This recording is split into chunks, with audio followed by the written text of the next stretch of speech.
there have been more than 125,000 overdose deaths from painkillers.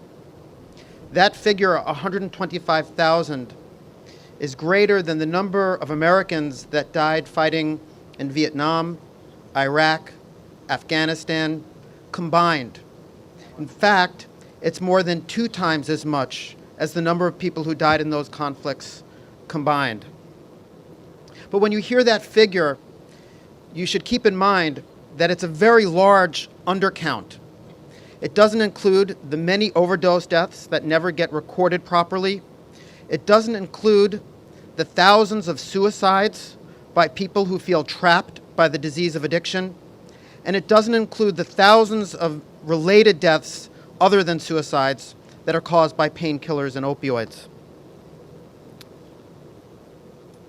When we think about 125,000, we should also recognize that that's just the overdose deaths, that figure also doesn't include the millions of people who are now struggling with the disease of opioid addiction, a disease which doesn't just affect the individual who has it. It's a disease that affects an entire family, an entire community. This is a public health emergency, yet the response from the federal government has been tragically ineffective. Between pain patients and people who are addicted and people who use non-medically, there's tremendous overlap. Millions of pain patients are being harmed by aggressive opioid prescribing.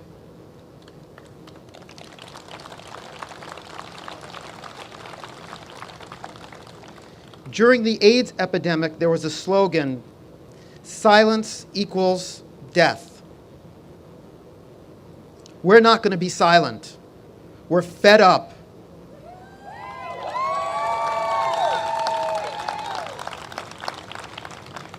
And if it's necessary, we'll be back here next year with 10 times as many people. Thank you.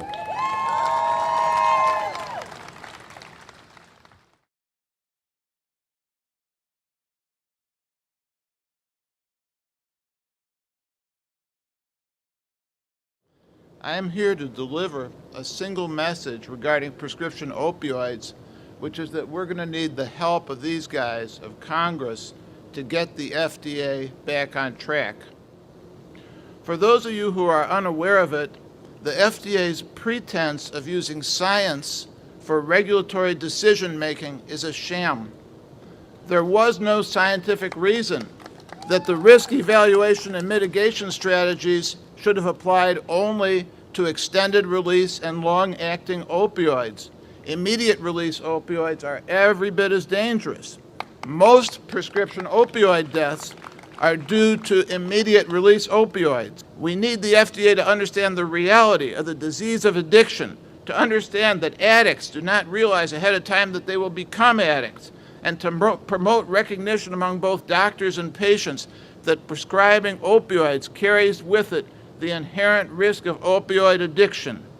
We need the FDA to get in step with the CDC, the DEA, and with its own advisory committees. So far, there's no indication that the FDA will do any of this. The FDA has made concessions around the margins, but the FDA has simply not embraced the reality of this epidemic and the need for it to act. Since the FDA will not perform its primary mission of, quote, protecting the public health by assuring the safety, efficacy, and security of human and veterinary drugs, we need congressional leadership to move them to do their job. Thank you.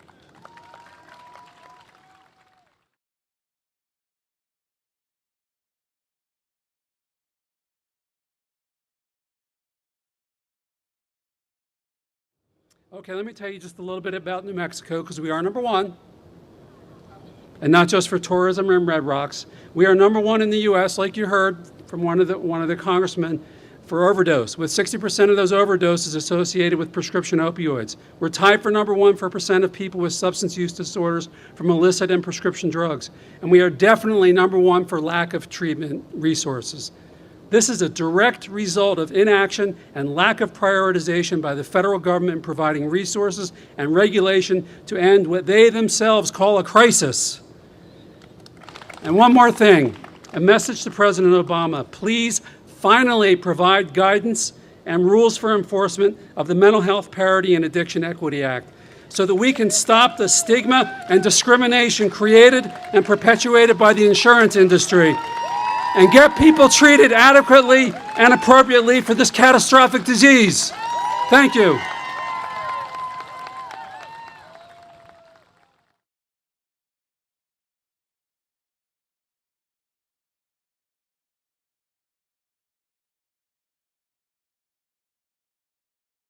My name is Charlie Reznikoff.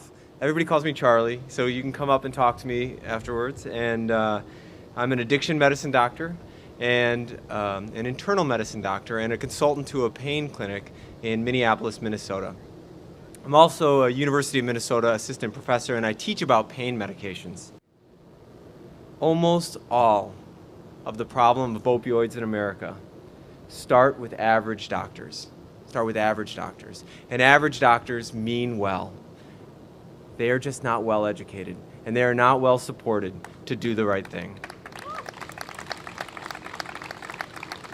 So doctors don't know how to prescribe opioids safely. They don't know how to not prescribe opioids. If we get attention to the problem quickly and smartly, we can get things back in place again. So thank you very much for your time.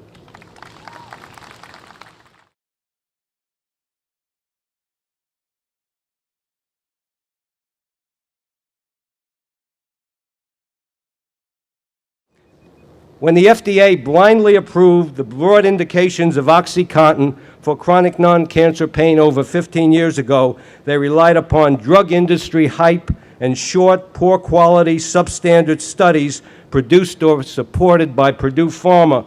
But now, after all the terrible outcomes which have subsequently occurred, they have criticized and nitpicked the evidence-based studies cited in the prop petition, which provides them with the poor excuse of maintaining the status quo of opioid prescribing, along with the supply and availability of narcotic pills which are flooding into our streets and schools.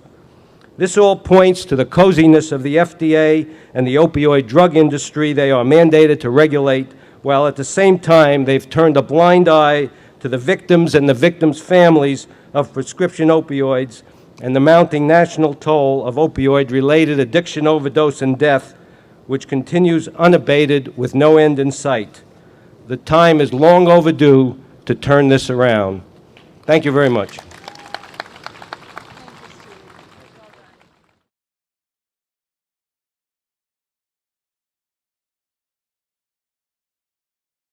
I'm a veteran, and I saw pain the first time in the battlefield and understood that pain kills. Acute pain kills. And opioids for that are very helpful. And then I decided to become a pain medicine doctor and became a professor in pain medicine and ran one of the largest programs at the University of Washington in Seattle, the birthplace of modern pain medicine, the first pain clinic in the country in 1953, and I was its head. We would see hundreds of patients a day, and then I saw what I thought pain kills, I saw painkillers kill when it's chronic pain. The experiment of high-dose opioids has failed. After 100,000 deaths, with 100 million Americans suffering from chronic pain, at a cost of over $500 billion, fueling a $8 billion business, it has failed. We are consuming 80% of the opioids in the world because we're special. And this has to stop.